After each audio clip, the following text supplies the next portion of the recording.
Déçu d'avoir arrêté aussi notre série de 10 matchs sans défaite hein, sur une victoire de Paris Saint-Germain.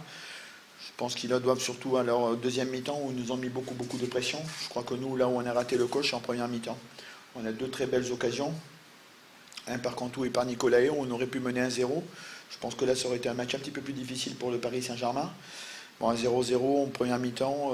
Après, deuxième mi-temps, on sentait que Paris voulait gagner. Nous, on a senti un petit peu de fatigue chez nos joueurs, hein, qui avaient beaucoup couru en première mi-temps. On a perdu des ballons faciles, donc à partir de là, on a beaucoup subi.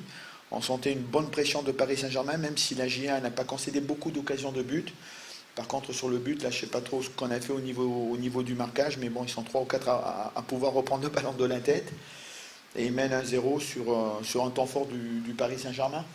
Nous, on est reparti, puis tout de suite après, bon, il y a une faute de Sako hein, sur Roy Cantou. Hein, moi, j'ai vu la balle en profondeur. Ce que j'ai vu, c'est que c'était aussi dans la surface de réparation. Et du banc, je me suis dit, si Sako touche Cantou, pour moi, il y a pénalty. C'est ce qui s'est passé. Sako touche Cantou dans la surface de réparation. Donc pénalty, monsieur Njimi signale pénalty. Et après, j'ai pas trop suivi. Il y a l'intervention du juge de touche, je crois, qui lui a dit non, c'est en dehors de la surface de réparation. À partir de là, il revient sur sa décision, il signale le coup franc. Et puis, bon, le coup franc est tiré. Pas trop bien. Et puis, bon, à la fin, on a fait rentrer deux attaquants. On a fait rentrer un troisième attaquant, Maxime Bourgeois. Après, Olièche et Kersia. Mais ça n'a pas suffi pour revenir au score. Oui, il y a une injustice. Hein, moi, je suis très déçu hein, pour les joueurs de la GIA. Hein, on était sur une série de 10 matchs sans défaite. On s'accrochait à cette série. Pour nous, elle était importante. Et je pense que, bon, à partir du moment où il y a penalty, l'arbitre doit siffler penalty. C'est ce qu'il a fait. Bon, il est revenu sur sa décision. Hein, partout après, je pense que ça aurait été difficile pour Paris. Donc voilà, beaucoup de déception, beaucoup de frustration, mais bon, ça fait partie du jeu, même si ce soir on est très en colère. Là, l'arbitre, il aurait dû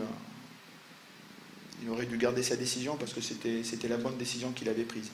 Après, je ne sais pas qu'est-ce qu'il lui a pris, parce que bon, lui, l'ayant vu et ayant sifflé penalty, pourquoi il revient sur une décision que lui voit et il revient sur le jeu de touche qui lui dit bon, je pense qu'il est à l'extérieur.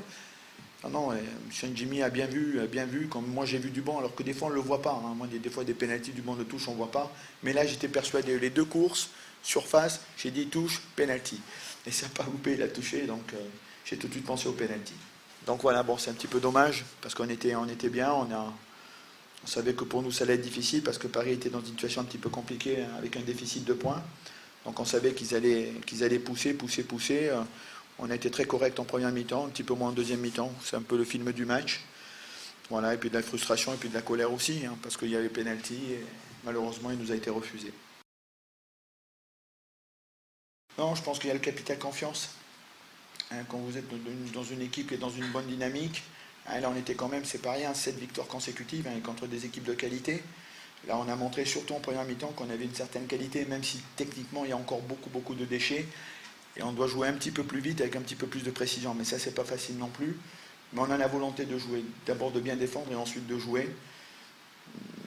Voilà, bon, quand tout a été bon, Nicolas, bon, il peut faire mieux. Et puis, bon, il y a surtout l'absence de Gélène. Je pense que ce soir avec Gélène, ça aurait été plus difficile pour Paris Saint-Germain et ça aurait été plus facile pour nous. Roy Cantou a fait surtout une très bonne première mi-temps. Hein, il était bon aussi en deuxième, une très bonne première mi-temps où sur deux appels en profondeur, il a pris de vitesse les défenseurs du Paris Saint-Germain et ça c'est pas facile pour pratiquement se retrouver en tête à tête avec le gardien. Ensuite il a donné à Daniel Nicolai, ça s'est joué à pas grand chose. On l'a vu en début de saison, hein. C'est un garçon qui est arrivé, la préparation chez nous était terminée.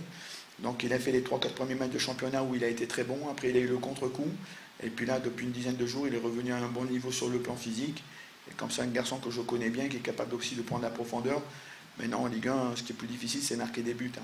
Donc ce que fait bien Gélène, bon, pour le moment, Cantou, il n'est pas encore capable de marquer des buts ou beaucoup de buts en Ligue 1. Il lui faut un petit peu de temps.